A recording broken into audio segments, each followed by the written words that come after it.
नमस्कार बच्चों, स्वागत है आप सभी का आज के इस वीडियो में। तो आज से क्लास 9 मैथ्स की एजुकेशनल वीडियो प्रारंभ की जा रही है। मतलब कि क्लास 9 के जो मैथ्स है उसके सिलेबस को कंप्लीट किया जाएगा। अगर हम मैथ्स का विषय सूची देखेंगे क्लास 9 में, तो यहाँ पे आप विषय सूची देखकर पाएंगे कि यहाँ पे कुल 16 अध्याय को शामिल किया गया है, जबकि ये सभी 60 इकाइयों में बांटे गए हैं। अगर आप इसे और भी डिटेल से समझना चाहते हैं तो आप हमारे चैनल के डिस्क्रिप्शन में जाके जो इंट्रोडक्शन वीडियो है उसे आप देख सकते हैं। उसे आप बारीकी से समझ जाएंगे कि ये क्लास 8 से किस टाइप से डिफरेंट है।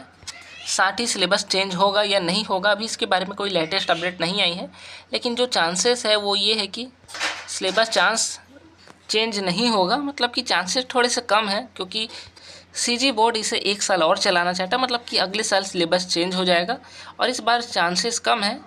और इसके बारे में जैसे ही कोई अपडेट आएगी आपको इस चैनल के माध्यम से अपडेट किया जाएगा। तो इस वीडियो में हम पहले जो अध्याय, आपका पहला अध्याय हिस्ट्री ऑफ मैथमेटिक्स, गणित के इतिहास को कवर करने वाले हैं। ये कक्षा 9वीं का पहला चैप्टर है और ये काफ़ी बड़ा चैप्टर है और काफ़ी सारी इसमें बेसिक चीज़ें आपको सीखने को मिलने वाली है।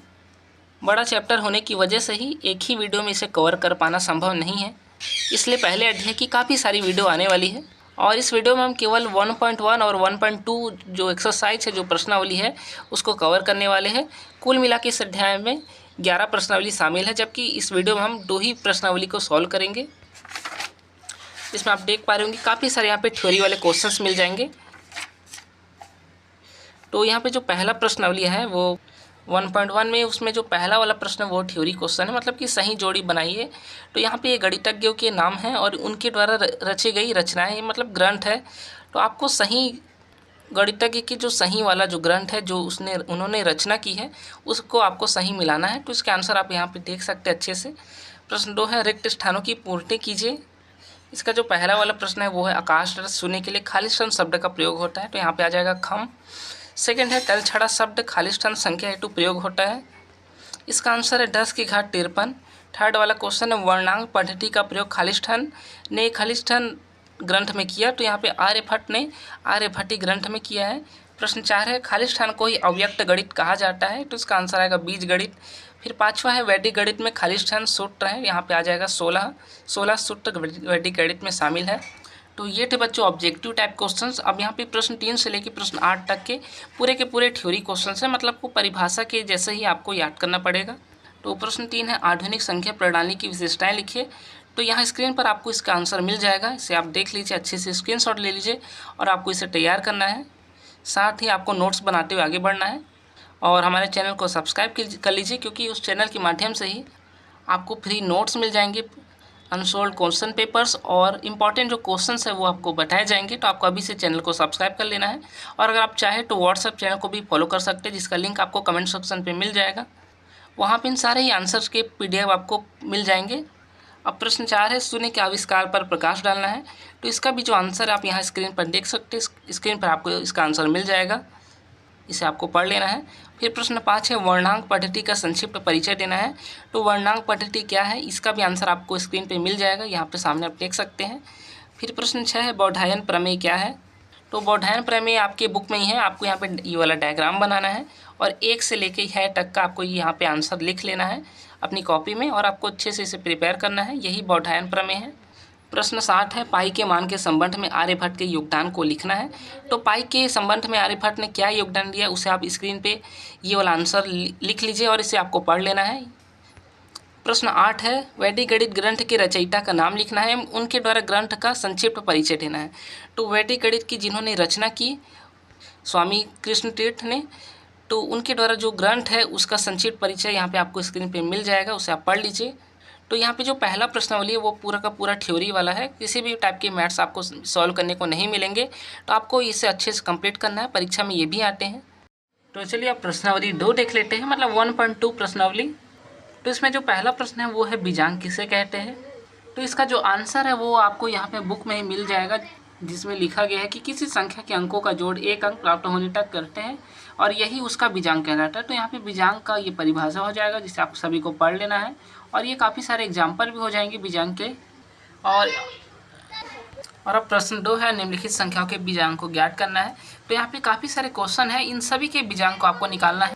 बीजांक का मतलब होता है डिजिट सम, मतलब कि जितनी भी संख्याएँ हैं उस संख्या में जितने भी अंक शामिल हैं उन सभी अंकों को जोड़ना है, मतलब उन सभी के बीचों बीच प्लस प्लस लगाना है आप सभी को। आइए इस एग्जाम्पल के तौर पे समझते हैं।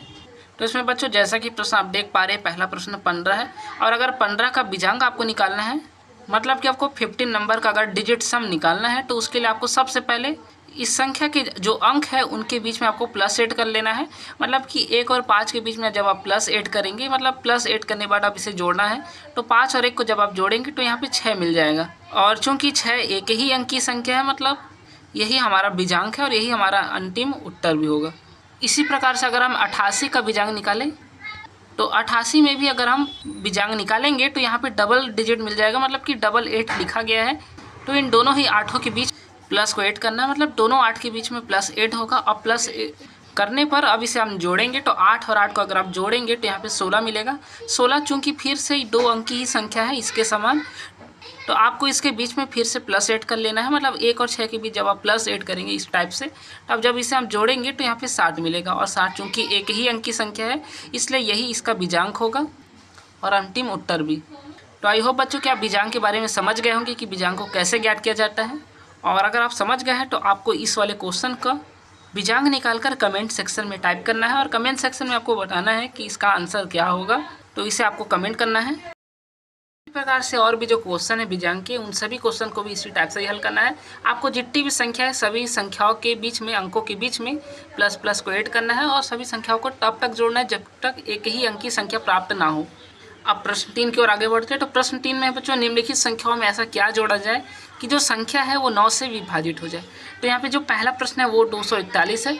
आइए इसी प्रश्न को सॉल्व करते हैं। तो यहाँ पे जो पहला प्रश्न है बच्चों 241 का, अगर हम इसका बीजांक निकालें तो इसके लिए भी आपको सबसे पहले सभी संख्याओं के बीचों बीच में, सभी अंकों के बीच में आपको प्लस ऐड कर लेना है इस टाइप से। अब जब आप प्लस ऐड करेंगे तो उसके बाद आप सभी को इन सारी संख्याओं को जोड़ लेना है। तो 4 और 2 6 और 6 और 1 7 हो जाएगा। और 60 जो है बीजांक मिल चुका है, लेकिन प्रश्न में कहा गया है कि जो संख्या है वो 9 से विभाजित होनी चाहिए। मतलब कि हमें 60 में ऐसी संख्या जोड़नी होगी जो कि 9 से विभाजित हो जाए, या फिर ऐसी संख्या जोड़ा जाए 60 में जिसका योगफल 9 हो। तो जाहिर सी बात है अगर आप 60 में 2 को जोड़ेंगे तो यहाँ पे 9 मिल जाएगा और 9 के पहाड़ा में आता है। तो आपको लास्ट में लिखना है कि अतः 2 जोड़ने पर संख्या 9 से विभाजित हो जाएगी। तो यहाँ पे जो फाइनल आंसर है वो 2 है। और अगर मान लो आपको बीजांक 6 मिलेगा तो 6 में आपको 3 जोड़ना पड़ेगा, तब जाके आपको 9 मिलेगा। तो काफ़ी आसान तरीका है इसे निकालने का। तो आई होप बच्चों आप ये भी समझ गए होंगे कि आपको प्रश्न 3 को किस टाइप से सॉल्व करना है। सारे क्वेश्चंस आपको आप सभी को सॉल्व करना है और नोट्स बनाते चलना है। और प्रश्न 4 जो है कि लास्ट क्वेश्चन है इस प्रश्नावली का, वो ये है कि बीजांकों की उपयोगिता लिखनी है। मतलब बीजांकों की क्या क्या उपयोग है, उन सभी उपयोग को, यूजेस को लिखने हैं। तो इसका जो आंसर है वो आपको बुक में मिल जाएगा। यहाँ पे जो पहला प्रश्न है उसे आपको प्रिपेयर कर लेना है। फिर अगर आप यहाँ पे देखेंगे तो आपको सेकंड वाला क्वेश्चन भी प्रिपेयर करना है, थर्ड वाला भी करना है और फोर्थ वाला भी करना है। सारे क्वेश्चन आप कर सकते हैं अपने हिसाब से। आपको कोई 3 जो पॉइंट है उन्हें प्रिपेयर करने हैं। कोई भी 3 आप पॉइंट अच्छे से पढ़ सकते हैं। यही बीजांकों की उपयोगिता हो जाएगी। तो यहाँ पे ये पहला प्रश्नावली और जो दूसरा प्रश्नावली है कंप्लीट हो जाता है बच्चों। और इस वीडियो में हम केवल इन दोनों ही प्रश्नावली को सीखेंगे। अब इसके जो बाद की जो प्रश्नावलियाँ हैं, मतलब कि प्रश्नावली 1.3 और 1.4, इसको हम नेक्स्ट वीडियो में कवर करेंगे। ये वीडियो नेक्स्ट डे आएगी जिसमें हम और भी बड़े बड़े मेथड वाले मैथ्स को सीखने वाले हैं। ये आपको 1.3 मिल जाएगा जो कि सूत्र ऊर्ध्व तिर्यक अभियान विधि से आपको हल करना है। ये भी काफ़ी आसान है जिन्हें हम नेक्स्ट वीडियो में कवर करेंगे। और 1.4 को भी उसी में शामिल किया जाएगा जो कि है सूत्र एक न्यूनन पूर्वण की सहायता से आपको हल करना है। इसमें भी काफ़ी आसान तरीका है। तो पहले प्रश्नावली में काफ़ी सारे थ्योरी क्वेश्चन थे, जबकि सेकेंड क्वेश्चन कई सारे मैथ्स सॉल्व किए गए। और अगर फिर भी आप सभी को किसी भी प्रकार का डाउट हो तो आप कमेंट कीजिएगा। कमेंट करके आप अपने डाउट को बिल्कुल आसानी से पूछ सकते हैं। और क्लास 9 मैथ्स की ये सीरीज़ शुरू हो गई है, ज़रूर से चैनल को सब्सक्राइब कर लीजिए। फ्री PDF और नोट्स के लिए आप हमारे व्हाट्सएप चैनल पे जुड़ सकते हैं। इसका लिंक आपको कमेंट सेक्शन पे मिल जाएगा। इस वीडियो को लाइक कर लीजिए। अब मिलेंगे हम नेक्स्ट पार्ट में, तब तक के लिए धन्यवाद बच्चों।